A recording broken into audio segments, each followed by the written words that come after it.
আসসালামু আলাইকুম বন্ধুরা, কেমন আছেন সবাই? আসলে ভিডিওর টাইটেল দেখে আপনারা বুঝতে পারছেন আজকে আমি কোন বিষয়ে কথা বলবো।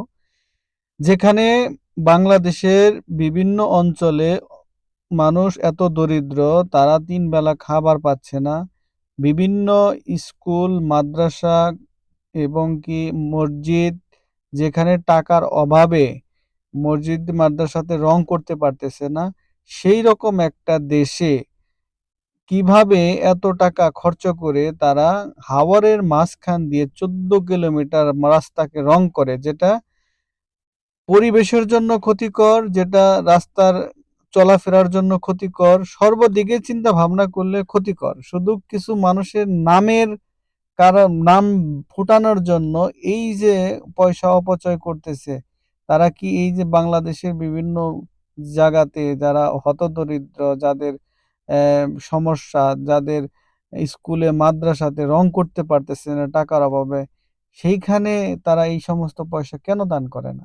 তাদের এই গিনিস বুকে কেন তাদের এই নাম উঠাইতে হবে? বাংলাদেশের তো এমনিই গিনিস বুকে নাম আছেই আছে।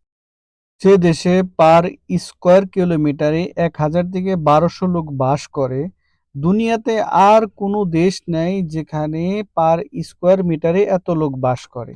তো এটা গিনেস বুকের রেকর্ড না। আবার কি রেকর্ড করতে হবে? আরে ভাই, যে পয়সা তোমরা ওই হাওরের মাঝখানে রোডে খরচ করছো, ওই ওই ওই পেইন্ট, ওই টাকা দিয়ে তুমি ৫ টা মসজিদ মাদ্রাসাকে রং আর পেইন্টিং করতে পারতা।